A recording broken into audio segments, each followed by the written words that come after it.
They've destroyed over $44 million worth of shellfish beds across North America. They've collapsed eelgrass meadows that took centuries to establish. And right now, they're spreading faster than we can track them, eating through coastal ecosystems at a rate that has scientists calling it one of the most devastating marine invasions in history. The European green crab. A single female can produce 185,000 eggs in one season.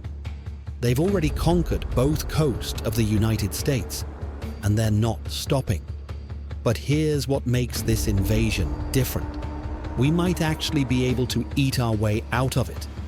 In the next 15 minutes, you'll discover how this tiny armored predator crossed an ocean to destroy American waters, the shocking scale of damage it's causing right now, and the unexpected reason fishermen are starting to hunt them by the thousands.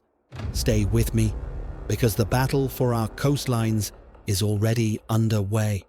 Green crab invasion, the $22.6 million species attacking America's coasts. Let's start with what we're actually dealing with. The European green crab, Carcinus mayanus, doesn't look particularly threatening. Adults typically measure just 3 to 4 inches across their carapace. They weigh barely 2 ounces. You could hold one comfortably in your palm. But that small size is deceptive, because pound for pound, the green crab is one of the most destructive organisms ever introduced to North American waters. Here's the scale of the problem. The U.S. Fish and Wildlife Service estimates that invasive species cost the American economy over $120 billion annually. The green crab alone accounts for approximately $22.6 million in direct economic damage each year, and that number is conservative. It doesn't account for long-term ecosystem collapse, lost tourism revenue, or the cascading effects on commercial fisheries. These crabs are now established along nearly the entire eastern seaboard, from Nova Scotia down to Maryland. They've breached the Pacific coast with dense populations from British Columbia to California. In some New England estuaries, researchers have counted over 40 crabs per square meter. That's not an infestation, that's a biological occupation, and the damage they inflict is both immediate and catastrophic. Green crabs are voracious predators. A single adult can consume up to 40 small clams per day. They prey on juvenile oysters, mussels, scallops, and soft-shell clams, the exact species that support multi-million-dollar fishing industries along both coasts. In Maine alone, the soft-shell clam harvest has declined by more than 75% since the 1970s, with green crabs identified as a primary driver. But they don't just eat shellfish, they tear through eelgrass beds, critical underwater meadows that serve as nurseries for fish, buffer coastlines from an erosion, and sequester massive amounts of carbon. When green crabs move into an area, they shred eelgrass while hunting for prey, turning thriving underwater forests into barren mudflats within years. The ripple effects are staggering. Native crab species like Dungeness and rock crabs are being out-competed. Juvenile fish lose their habitat. Commercial shell fisheries collapse. Coastal communities that have depended on clamming for generations watch their livelihoods vanish. And here's the terrifying part. Green crabs are still spreading. Climate change is accelerating their expansion. Warming ocean temperatures are allowing them to survive in waters that were once too cold. They're pushing northward into Canada and Alaska. They're establishing new strongholds in estuaries and bays that were previously untouched. This isn't just an environmental problem. It's an economic crisis, an ecological emergency, and a test of whether we can respond to an invasion that's been unfolding for over a century. So how did we get here? The European green crab is native to the North Atlantic and Baltic coasts, from North Africa up through Norway. For millennia, it thrived in its home range, kept in check by natural predators, environmental limits, and ecological balance. Then humans began crossing oceans. The first recorded appearance of green crabs in North America was in 1817 near Cape Cod, Massachusetts. They likely arrived as larvae or juveniles, clinging to the hulls of wooden ships or hidden in ballast water. The seawater vessels carry for stability. At the time, no one understood the consequences. A few small crabs crawling onto a New England shore seemed insignificant, but those first pioneers found paradise. North American waters had abundant prey and few natural predators capable of controlling crab populations. Native species had never evolved defenses against this particular predator. The green crab's biology made it the perfect invader. Let's talk about what makes them so successful. First, their reproductive capacity is staggering. A single female can produce between 185,000 and 200,000 eggs per spawning season. She can spawn multiple times per year. The larvae are planktonic. They drift in ocean currents for weeks, sometimes traveling hundreds of miles before settling. This means a population in one bay can seed coastlines up and down the entire seaboard. Second, they're physiologically adaptable. Green crabs tolerate an enormous range of salinity, from nearly pure seawater down to brackish estuaries where salt and fresh water mix. They can survive temperatures from just above freezing to over 95 degrees Fahrenheit. They can live out of water for days if kept moist, allowing them to survive in intertidal zones and even inside ship cargo. Third, they're aggressive and opportunistic. Green crabs eat almost anything: clams, mussels, worms, small fish, algae, detritus.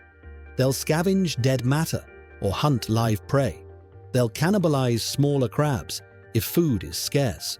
This dietary flexibility means they can establish themselves even in degraded or low-resource environments.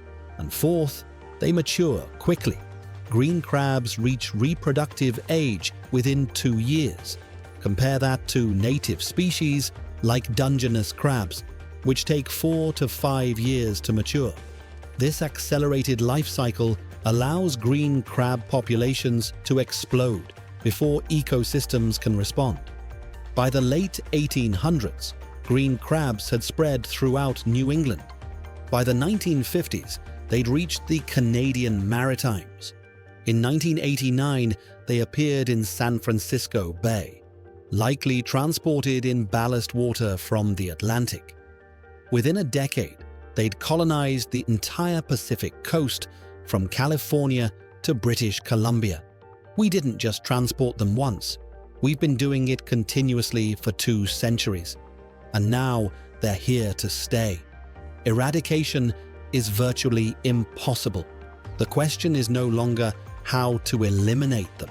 It's how to control the damage, manage the populations, and potentially turn an ecological disaster into something useful. Because that's exactly what some people are trying to do. Let's be clear about the destruction first. The ecological damage caused by green crabs operates on multiple scales, from individual prey items up to entire ecosystem collapse. On the smallest level, they're predation machines. Green crabs use their powerful claws to crack open shellfish with brutal efficiency. They wedge the shells apart or chip away at weak points until the mollusk inside is exposed. Studies show they prefer soft-shell clams and juvenile oysters, exactly the species most valuable to commercial fisheries and most critical to ecosystem health. When green crab populations reach high densities, they can eliminate entire year classes of shellfish recruitment. That means, even if adult clams survive, no juveniles make it to maturity. Within a few seasons, the shellfish population collapses entirely. The eelgrass destruction is even more insidious. Eelgrass meadows are among the most productive ecosystems on Earth. They provide habitat for juvenile fish, crabs, and shellfish. They stabilize sediments and prevent coastal erosion. They absorb wave energy during storms, and they sequester carbon at rates comparable to tropical rainforests. When green crabs forage through eelgrass beds, they don't just eat, they destroy. They uproot plants while digging for clams. They shred leaves while hunting for prey. A single dense population can turn an underwater meadow into a wasteland within years. And once eelgrass is gone, it rarely recovers on its own. The economic toll is devastating. In the Gulf of Maine, the soft-shell clam industry was once worth over $40 million annually. Today, it's a fraction of that. Clammers who once harvested bushels per tide now struggle to fill a single basket. Entire fishing communities have lost their primary income source. On the west coast, the damage is accelerating. Dungeness crab larvae share the same waters as green crab larvae, but green crabs mature faster and can outcompete them for food and habitat. Oyster farmers are watching juvenile oysters disappear before they reach market size. Eelgrass beds in Puget Sound and coastal California are in steep decline. So why aren't we just wiping them out? Because we can't. Green crabs are too widespread, too prolific, and too adaptable for eradication to be feasible. Chemical or biological controls would devastate native species. Physical removal programs have barely made a dent. But here's where the story gets interesting. Some scientists and entrepreneurs are asking a different question. What if we could turn this invasive species into a resource? Because it turns out, green crabs are edible, and in the right markets, they might actually be valuable. In their native range in Europe, green crabs have been harvested and eaten for centuries. In Italy, soft-shell green crabs, caught just after molting, are considered a delicacy. In parts of Spain and Portugal, green crab is used in soups and stews. The meat is sweet, delicate, and flavorful when prepared correctly. American chefs and seafood companies are starting to pay attention. If green crabs can be marketed as sustainable, invasive species seafood, it creates economic incentive for large-scale harvesting. Instead of spending money to remove them, we could generate revenue while controlling populations. There's another benefit. Green crab shells are rich in chitin, a compound used in pharmaceuticals, cosmetics, agriculture, and biodegradable plastics. Processing companies are exploring whether harvested green crabs could supply industrial chitin production, creating a secondary revenue stream. Some researchers are even experimenting with green crab as livestock feed and fertilizer. The entire crab, shell, meat, organs can be ground into protein-rich meal for poultry and fish farms, or composted into nitrogen-rich soil amendments. Does this solve the invasion? No. Green crabs reproduce too quickly for harvesting alone to eliminate them. But it changes the equation. Instead of fighting a losing battle against an unstoppable invader, we create a managed fishery that generates income while controlling populations and reducing ecological damage. It's not a perfect solution, but it might be the only realistic one we have. And it starts with figuring out how to catch them in large numbers. Catching green crabs isn't like traditional crabbing. Dungeness crabs and blue crabs are large, valuable, and caught in relatively small numbers using baited pots designed to attract specific sizes. Green crabs are small, abundant, and need to be harvested in bulk to make economic sense. The primary method is trapping, but modified for high-volume capture. Most green crab trappers use fukui traps, collapsible mesh boxes about 2 feet long, with funnel entrances on both ends. These traps are lightweight, stackable, and designed for efficiency. They're baited with inexpensive fish like herring or menhaden and deployed in long lines across tidal flats, estuaries, and shallow bays where green crabs congregate. The trapping process is labor-intensive. At low tide, trappers wade through mud and shallow water to set lines of 50 to 100 traps. The traps are left for 6 to 12 hours, usually covering one tidal cycle, then retrieved and emptied. On a good day, a single trap might yield 20 to 40 crabs. Multiply that across 100 traps, and you're looking at thousands of crabs per haul. But this isn't glamorous work. Trappers are often knee-deep in cold water and mud, hauling heavy loads across unstable ground. The crabs are aggressive and will pinch anything within reach. Sorting and handling thousands of small, snapping crabs is physically demanding and time-consuming. Some operations use modified shrimp or minnow traps, smaller wire or mesh cages that can be deployed in greater numbers. Others use seine nets in shallow water, dragging nets through known green crab habitats and collecting them in bulk. On the west coast, where green crab populations are still building, trapping programs are often government-funded or coordinated by environmental organizations. Trappers are paid per crab to remove as many as possible before populations explode. The crabs are counted, euthanized, and often disposed of, though increasingly they're being sent to processing facilities instead of going to waste. On the east coast, where populations are fully established, some commercial fishermen have started integrating green crab harvesting into their operations. They'll run green crab trap lines during off-seasons for other fisheries, supplementing income while helping control populations. The emerging soft-shell green crab fishery is even more specialized.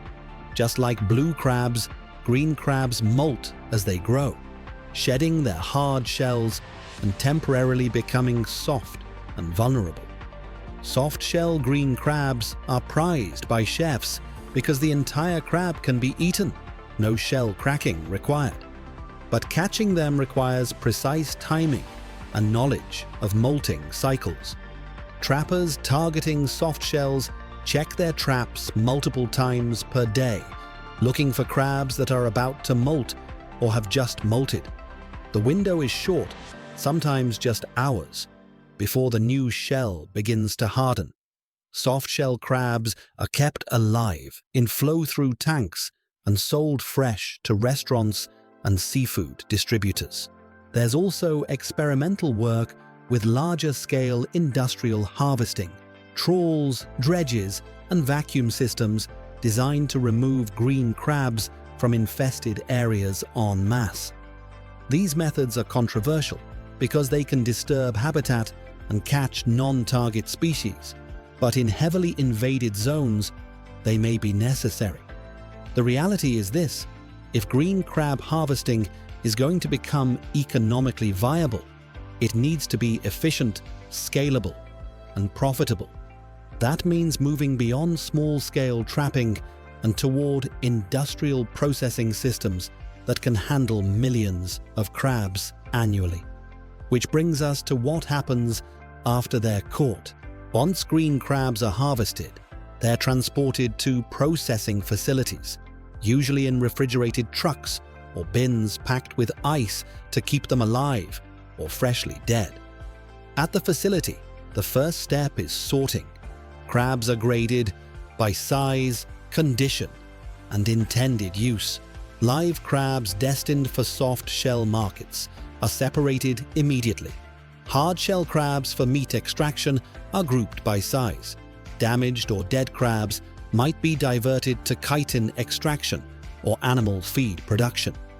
For culinary processing, the crabs are humanely killed, usually by chilling or blanching in boiling water.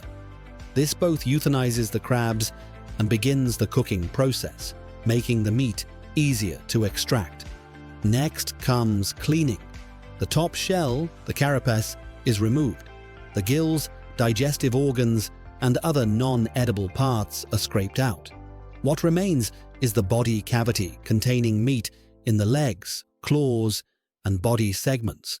This is painstaking work, especially with crabs as small as green crabs. Automated picking machines exist for larger crab species, but for green crabs, much of the work is still done by hand. The extracted meat is rinsed, inspected for shell fragments, and packaged. Because green crabs yield relatively little meat per individual, the meat is often pooled and sold in bulk containers, canned, vacuum-sealed, or frozen, for use in soups, crab cakes, and processed seafood products. For industrial applications, whole crabs are processed differently. They're ground into a paste or dried and milled into powder. This material is used in livestock feed, fertilizer, or shipped to pharmaceutical and cosmetic companies for chitin extraction. Chitin processing involves treating the ground crab material with acid or enzymes to break down proteins and separate the chitin polymer. The resulting chitin can be further processed into chitosan, a derivative used in water filtration, wound dressings, biodegradable films, and dietary supplements. Some facilities are experimenting with zero-waste processing models. The shells and waste products from meat extraction are composted or converted into biochar. The wastewater is treated and recycled. The goal is to create a fully circular system where every part of the crab is utilized and nothing is discarded. The economics of green crab processing are still evolving. Right now, most facilities are small-scale or experimental, but as demand increases and processing efficiency improves, larger industrial operations are becoming feasible. The key is creating enough market demand to justify the infrastructure, and that's where the culinary side comes in. If green crabs are going to become a mainstream seafood product, people need to want to eat them, and that starts in the kitchen. The first challenge is perception. Most Americans don't think of green crabs as food. They're seen as pests, something to be removed, not consumed. But chefs and food advocates are working to change that narrative by showcasing how delicious green crabs can actually be.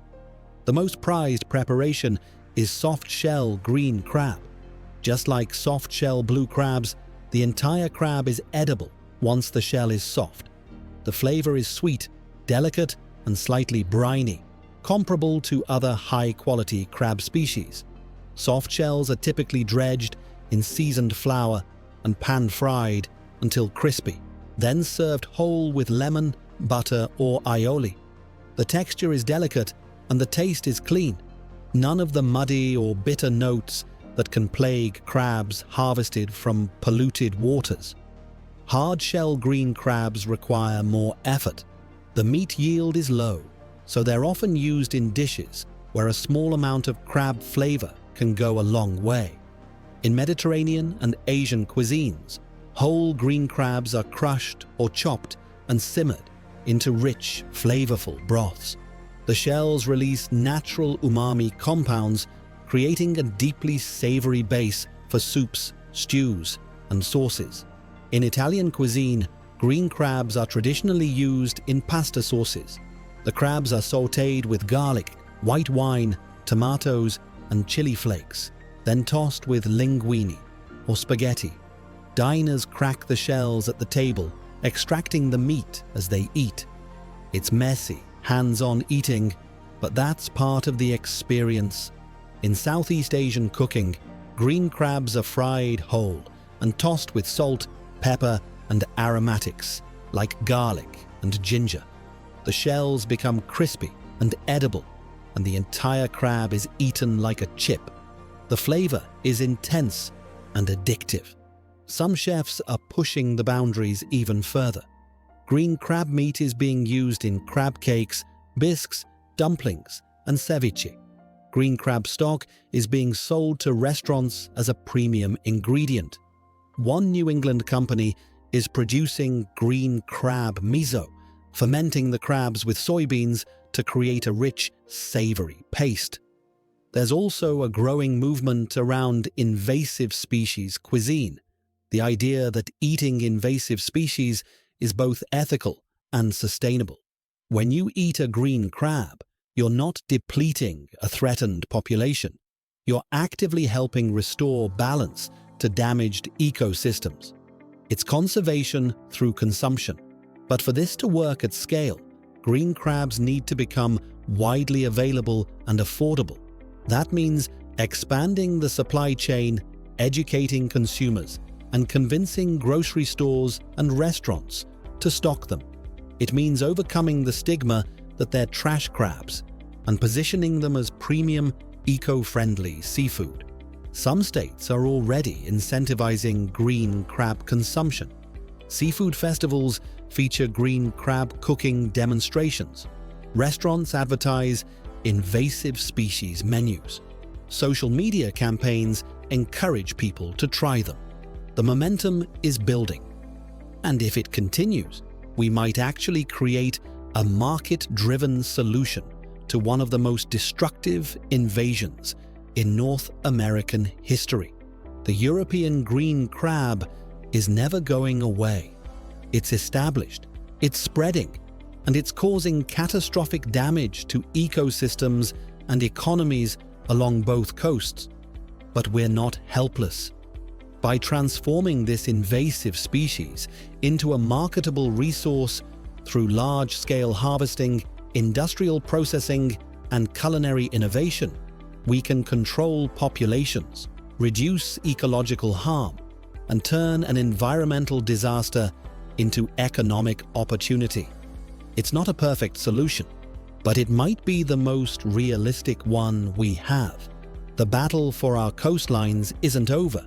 It's just beginning, and the next weapon in that fight might just be a dinner plate.